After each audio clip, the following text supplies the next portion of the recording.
Ako bilang isang sundalo o isang opisyal ng Armed Forces dati, although we retired na, ang nasabi ko nga ay dumaan kami sa matinding training.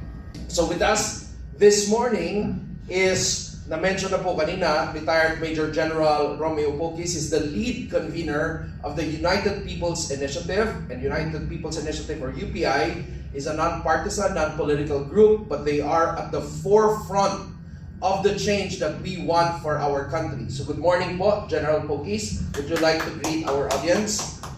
Maraming salamat, Sir Rob. Good morning, Ma'am Benny. Magandang umaga po sa lahat ng mga nakikinig at ako'y nagpapasalamat sa pag-imbita sa akin dito sa Kapihan sa PDP. Magandang umaga po sa inyo lahat. Okay, so for the first topic, ang pag-uusapan po natin ay batas at korupsyon. So General Poquis, kayo po ay matagal nang naninilbihan sa ating public service as a general, as part of the armed forces. Yung po, paano po nagsisimula yung disiplina sa serbisyo natin para sa bayan? Okay, yung mga sundalo, bago siya, of course, maging full-fledged na sundalo, ay dumaraan sa matinding training, okay? Tulad sa amin sa mga opisyal, sa Philippine Military Academy, for example, meron kaming 4 na taon na training o pagsasanay bago naging full-fledged na opisyal sa Armed Forces. Yung mga ordinary sundalo, meron din pong mga required training, yung basic military training, at saka maraming mga specialization trainings along the way during your entire career. So talagang maasahan natin na kada sundalo, kada opisyal ng Armed Forces ay talagang disiplinado at dumaan talaga sa tama at masusing training. So gano'n po ka-importante yung leadership, particularly para ma-impose yung culture na maiwasan yung yung corruption or etong mga bagay na ito connected to it? Okay, ako bilang isang sundalo o isang opisyal ng Armed Forces dati, although we retired na, ang nasabi ko nga ay dumaan kami sa matinding training sa Philippine Military Academy at kasama dito sa training na ito ay yung honor system. Integrity, courage, integrity, and loyalty, yan ang motto ng Philippine Military Academy. At nabanggit ko nga yung sistemang honor system. Kumbaga kami, mga kadete, ay we do not lie, we do not cheat, we do not steal, and we do not tolerate those among us who do. Ganun yun. So, yun ang matinding training. Pagka na-violate mo yun ay kusa kang nagre-resign dahil pagka hindi ka nag-resign at nag-violate ka at napatunayang guilty ka, ay parang hindi ka nakasama. So, nangyayari yan talagang nag-resign na lamang. Okay? Ngayon, pag graduate mo sa PMA, of course, nasa iyo yung training na yun, nasa iyo yung nag-develop sa yung morality, yung honesty, and goodness. So, ito ngayon, bilang isang leader, ito ngayon yung dapat mong ipatupad sa iyong mga tauhan, sa mga sundalo, mga ibang opisyal na under sa iyo. So, ganun yun. So, yun nga, tulad ito ngayon, ang kulang sa ating gobyerno, sa ating pamahalaan, sa sistema ng pamamalakad sa pamahalaan ay yung honesty and integrity.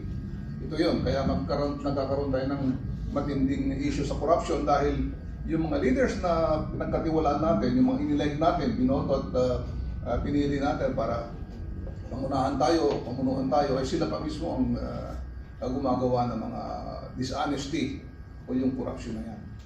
Curious lang po ako, ano po yung naging role ninyo? And with that observation, na sinabi ninyo sa amin na meron ng corruption na nangyayari, even I think overreach in terms of the use of power, and and I think a lot of our viewers right now, they can, that's part of their sentiment. So gusto lang po natin i-educate muna yung audience natin at ma-inform sila ano po yung naging role ng UPI para dito.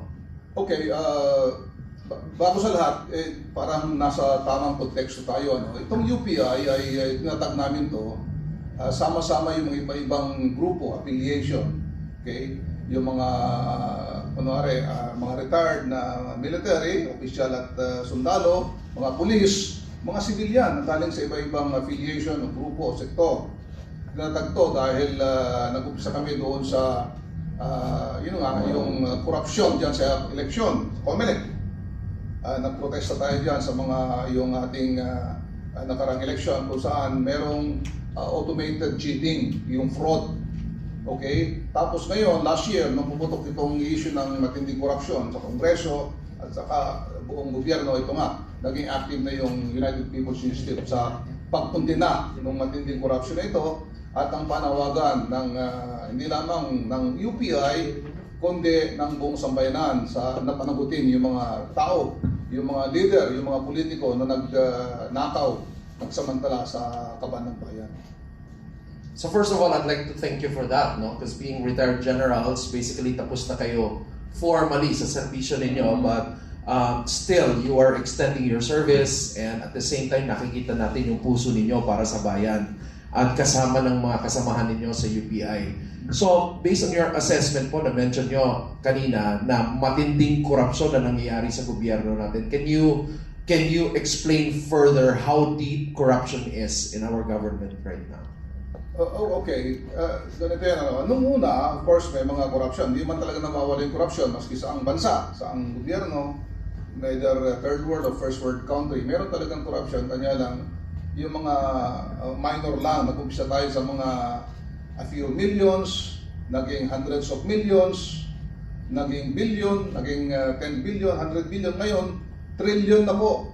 Trillion na po ng pera ng taong bayan na ninanakaw dito sa ating bansa. Okay? So, samantalang marami sa ating mga politiko, mga leaders natin, ay nagtatampisaw sa karangyaan. Pinagmamayabang pa nga nila yung kanilang mga pera, mga kayamanan. Marami yung Pilipino na kapwa natin, mahihirap. Lumulubog sa baha, nahihirapan, hindi makakain, nagugutom, hindi makapasok sa eskwelahan. Kaya nga, bilang mga Pilipino, bilang sundalo ako especially, parang hindi ko matin na nangyayari sa bayan natin na gano'n.